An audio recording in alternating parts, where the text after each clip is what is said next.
Way back in the day, when I first started working on this channel, I had an episode of the show all ready to go, edited, scripted, produced, ready to go. And then my hard drive crashed. Ugh. I ultimately just decided that I would eventually go back and do it again. And then I looked at the script a few years later and was like, this isn't gonna work anymore. Just recently on a whim, I decided to plug that hard drive in, and I don't even really know what I did, but lo and behold, somehow it worked. So here it is, an episode of the Geek Critique, produced in the summer of 2014, no longer lost media as of 2023. Hope you enjoy, let's see how far we've come. This is a video game, but this is not what gaming is supposed to be anymore. We are 5 years away from entering the 21st century. Humankind stands on the edge of the interactive age. Aww, hit it. Son, it's the mid-90s. Games like this are old, ugly relics for dumb little babies. Yeah, that's cute and all, Junior, but it's about time we put the toys away and play some real games. Yeah, put it in my veins! As soon as we got consoles that were even remotely capable of polygonal 3D graphics, games that didn't have them were stigmatized, ostracized, and derided, not just by game journalists, but by the publishers and hardware makers themselves. Sony infamously had policies in place to limit the amount of 2D games that could be on PlayStation. Sega of America refused to localize any Saturn game that didn't live up to some arbitrary standard of quality that only Bernie Stolar understood. And silly as it seems now, you have to remember what it was like back then.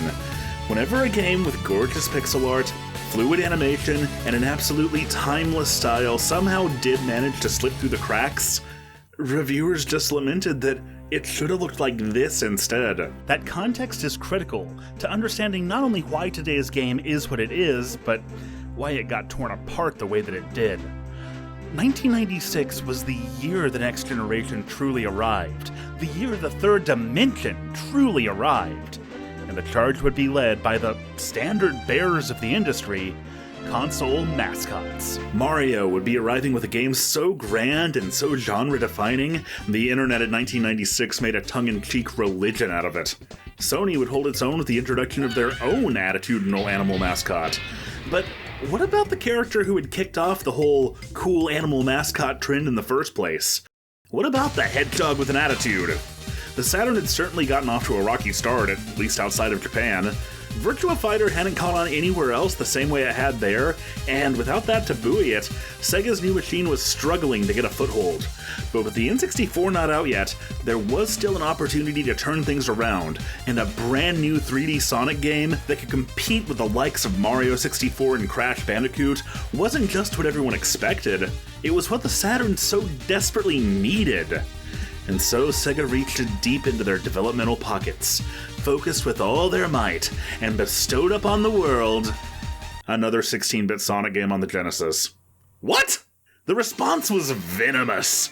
Early Saturn adopters were fuming that the system they'd paid $399 for wouldn't be getting a Sonic game to call its own, and knew that the lack of such a critical game at such a critical time would critically damage the Saturn's chances. And they were right. The press saw this as yet another nail in Sega's coffin. The company's downfall had been even faster than its rise.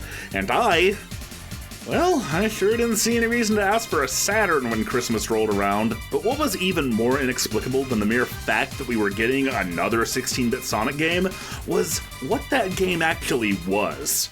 Sonic 3 & Knuckles is considered by most people to be the best game in the series, but those people are wrong. Sonic 3 & Knuckles is not the best game in the series. Sonic 3 & Knuckles is the best game of all time! But because it's so well regarded, it's often forgotten that game journalists of the day were actually pretty sick of how oversaturated the blue blur had become after the second game. Sonic was as influential to gaming 2 decades ago as Halo was 1 decade ago. And after a few years of that, diehard game fans were clamoring for something different. As Game Players Magazine's Jeff Lundgren lamented, it's about time for Sega to put old Blue out to pasture and find a new mascot. Stagnation set in years ago, and Sega apparently can't even be bothered to make new Sonic games anymore. He said this because Sega's big Sonic game for Christmas 1996 wasn't just 16-bit. It was a 16-bit port of an 8-bit Game Gear game that came out 2 years ago! What the heck was Sega thinking? Forget about not being 3D, Triple Trouble wasn't even original.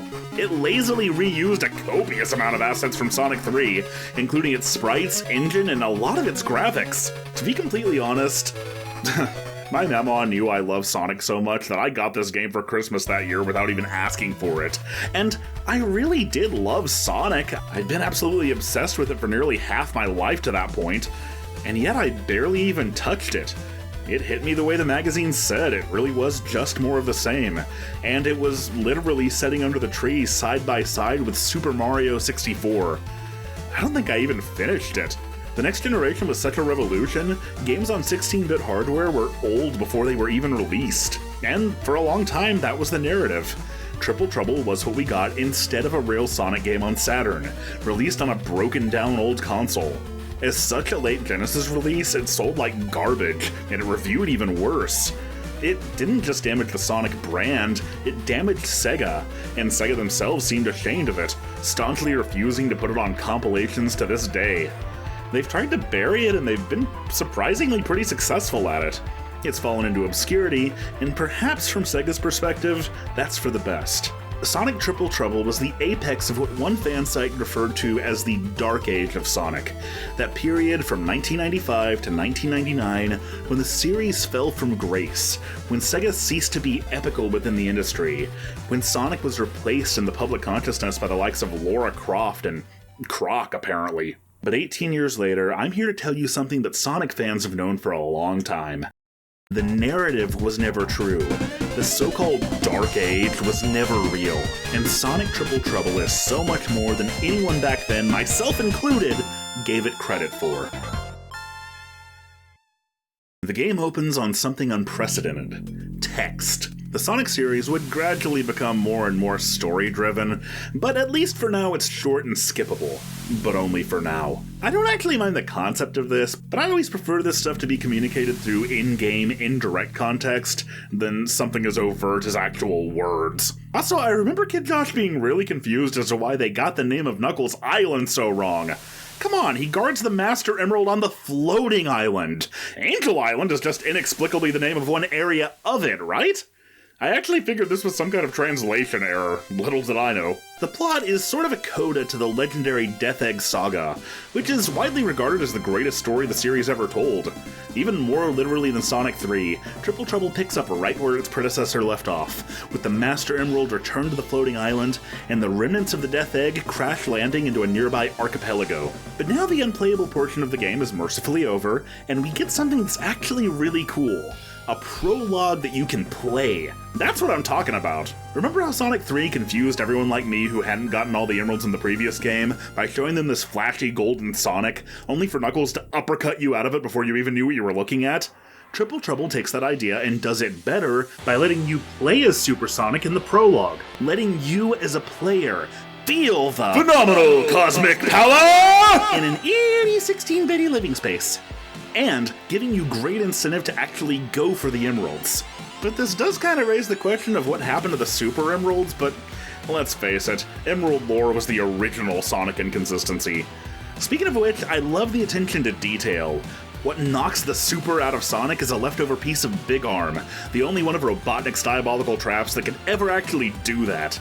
If you've never played either version of Triple Trouble, or if you have and you just couldn't finish it in the 12.7 pentaseconds before your Game Gear's battery ran out, you might be wondering, what trouble is even being tripled?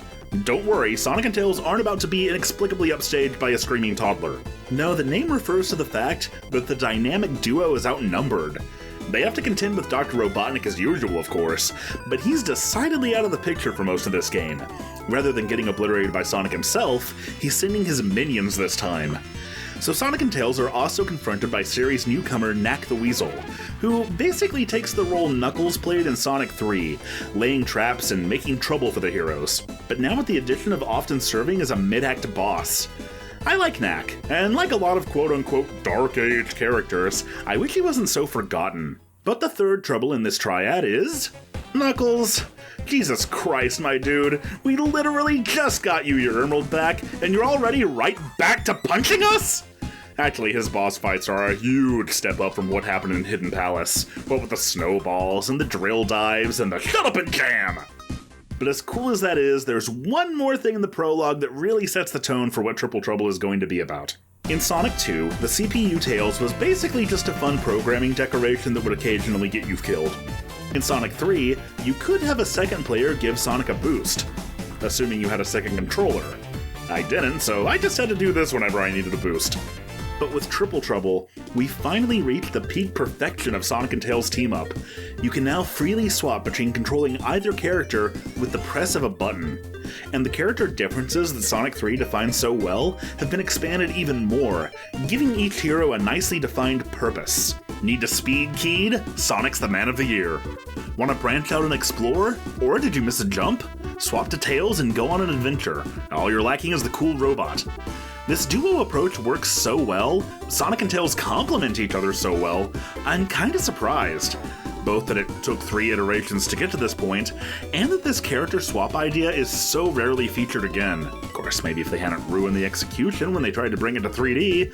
This distinction between the characters has always been shown through their animations, but I think Triple Trouble sets a new standard. Tails is nervous, timid, full-hearted, and above all, cute. Which contrasts nicely with Sonic's equivalent actions, which are way past 20% cooler. The dynamic between these two has always been my favorite in the whole series, and I'm glad they get such a fitting showcase here. While I don't really think the character swapping makes Triple Trouble a better game than Sonic 3 and Knuckles, it does do something arguably more important. If you can't be better than, you'd better be different than, and that is where Triple Trouble excels. Thanks to the character swapping, level design can be built with the expectation that you'll always have Tails as an option. Maps are denser in complexity, focusing a little more on verticality and platforming, but never becoming too convoluted or losing sight of speed the way Sonic 1 or especially CD could. This is a reflection of Triple Trouble's Game Gear roots. Those games, by necessity, tended to be more traditional platformers than their Genesis counterparts. But I don't say that as a bad thing. Sonic 1 itself was a far more traditional platformer than its sequels. The evolution of the series has always trended toward more speed, but one reason the classics are so much more beloved than most of what came later is that they struck a better balance. I said last time that Sonic 3 perfected the formula, and while that's true for me, Triple Trouble strikes a different balance that you might find even more compelling. It's hard for me to say given how much I've played them, but I don't think you can get nearly as lost in these maps as you could be in Sonic 3. They're teeming with depth, but they're streamlined and focused. You probably won't be running into any time overs here. Even the special stages are actually worth talking about for a change. Instead of collecting rings or blue spheres or bad acid trips, this time you're in a race for the emerald against Knack the Weasel. These are surprisingly fun and don't overstay their welcome, with that element of competition giving them a real spark. Yeah, take that! That's for framing Sonic in issue 40! Now, if Triple Trouble really was just a lazy rehash of a years-old Game Gear game, maybe good level design and actual fun special stages alone wouldn't be enough. But when I say it combines the unique strengths of the 8-bit games with the full breadth of the evolution of the 16-bit ones, I mean it. You can curl up in midair after spring bounces, meaning verticality isn't a liability. Level layouts are wholly original, and just as important, level theming has been expanded far beyond what the Game Gear could do. Taking a page from Sonic 3, there are sweeping differences between different acts of the same zone. Act 1 of Meta Junglera takes place in the canopy, but Act 2 drops you underground, and eventually builds to a vast network of mysterious temples far beneath the surface. Sunset Park starts out looking like the GG original, but has a massively expanded finale set on a continuously moving train, which makes it play unlike any other level in the game. Sonic games always had gimmicks, but they tended to work within the series' existing physics systems. Think of Green Hill's S-tubes, Hydrocity's turbine waterways, flying batteries, cylinder loops. Exceptions tended to be brief. Sky Chase might be memorable, and the snowboarding sequence in Ice Cap might be legendary, but these were ultimately more cinematics than they were video games. But Triple Trouble does something the series, quite frankly, might have been well served to do a few games earlier, and actually commits to this varied gameplay design, keeping the mechanics fresh through an impressive set of one-off innovations that are extremely fun in their own right, but don't overstay their welcome and don't just feel like cutscenes. My favorite example of this has got to be comparing that Ice Cap sequence to Robotnik Winter's snowboarding sequence. The snowboard has gone from a cool cinematic set piece to something that's actually fun to play. There's even this awesome quasi-3D chase section where you're outrunning an avalanche. Future games would assign this sort of gameplay roulette to the characters, instead of making them zone-specific one-off side dishes that spiced up the main course. This was, of course, to the incredible detriment of the series' reputation, and to the reputation of every character not named Sonic. But Triple Trouble keeps its eye on the ball. It's always primarily a speedy action platformer, as any Sonic game should be. It just isn't afraid to bend the genre without breaking it. Ooh, what's that? I've never seen that power up in a Sonic game before.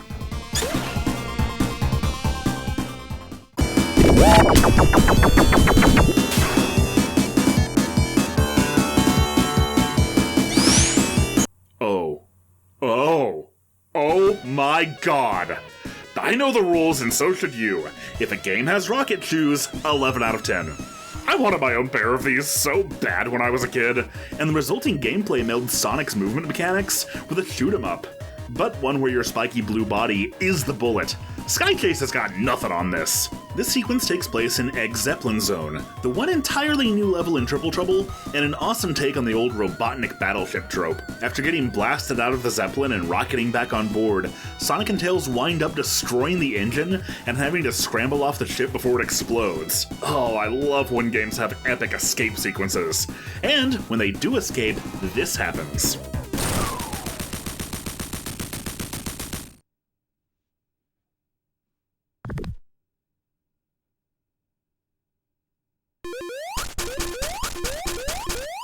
Where Sonic 3 introduced interact connectivity, Triple Trouble somehow pulls off something even more ridiculous. Seamless integration between different zones. The whole game takes place in one continuous shot, never fading out or cutting away. That'd be an impressive trick even today, let alone on the Sega Genesis. And if you have played that Game Gear version, this 16-bit rendition seems to delight in subverting your expectations. You remember that absolute joke of a Robo-Turtle boss in the first level? The Genesis port seems like it's gonna hit the same notes, but then... aw, crap baskets. This is quite a fitting metaphor for how this 16-bit upgrade compares to the GG-OG. It's so much bigger, so much badder, and so much more bombastic that if you didn't know better, you'd think this was the original, and this is merely the inferior handheld port. But you know what I said earlier about what Triple Trouble means? The trifecta of Robotnik, Knack, and Knuckles? Well, that last part was only actually true in the original Game Gear version. Turns out, Knuckles hasn't gotten duped again. Turns out, Knuckles was actually captured and imprisoned by Robotnik, and what you thought was Rad Red was actually Bolt Blue this whole time. Metal Sonic is back!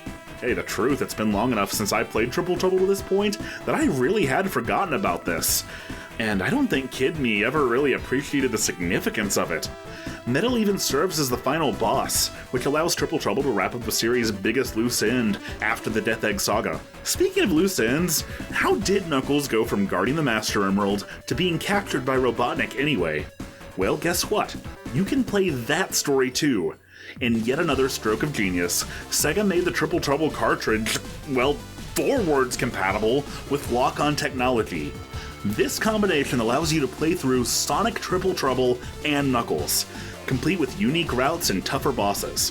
And under the Japanese title, the name is even better. Either way, this is a fan-freaking-tastic value add for Sonic and Knuckles owners, and a surprisingly nice bonus during what was, to put it mildly, a horrible time to be a Sega fan. And that's what really defined the whole so-called Dark Age. Perception is reality, and the way that Sega was perceived colored the reception of everything they did. You probably remember what it was like. Gaming in the mid-90s saw a new revolution every day. So how could something that looked like this not fall through the cracks? It was a victim of being in the wrong place at the wrong time.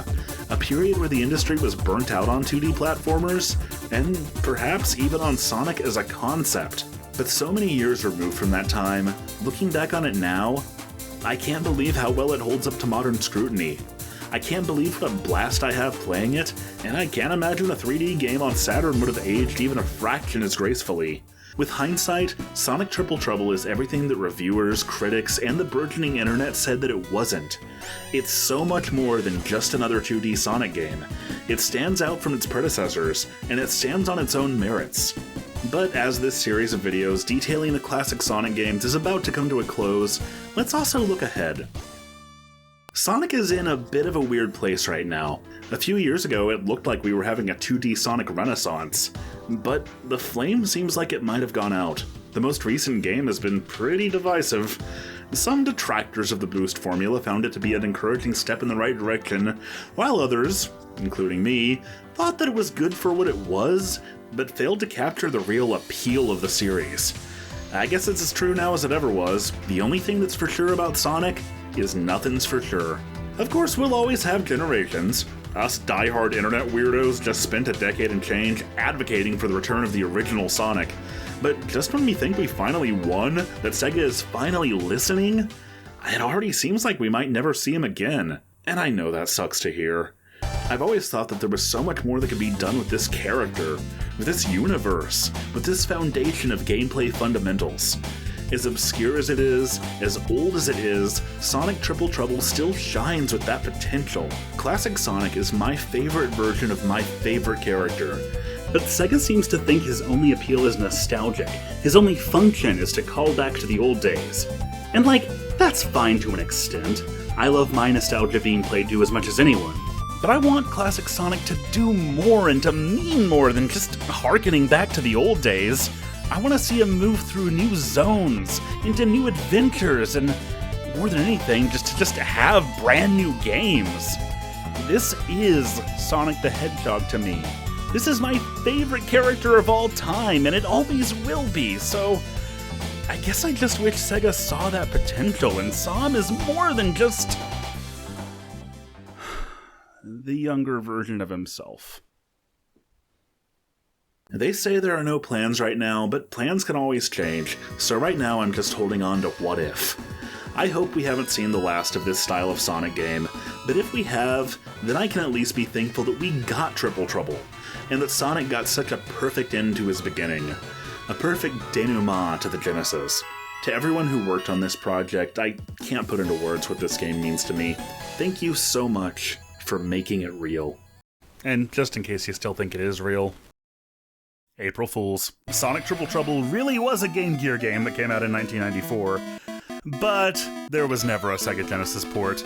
The game that I've been showing off throughout this video is actually an incredible free fan game, links in the description, designed by Noah Copeland. His philosophy with the project was to imagine what a port to the Genesis would have been like, and his commitment to that authenticity is what inspired this episode.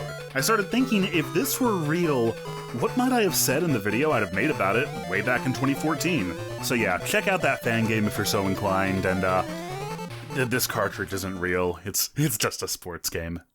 Alright. Back to classic Josh. Hey, come on! I didn't say the game was perfect this time. I just said it was the perfect end to the 16-bit era. And even if we've seen the last of the original Sonic, you definitely haven't seen the last of me. Next time, I'll be covering all the classic era spin-offs. There are so many! I'm gonna need some coffee.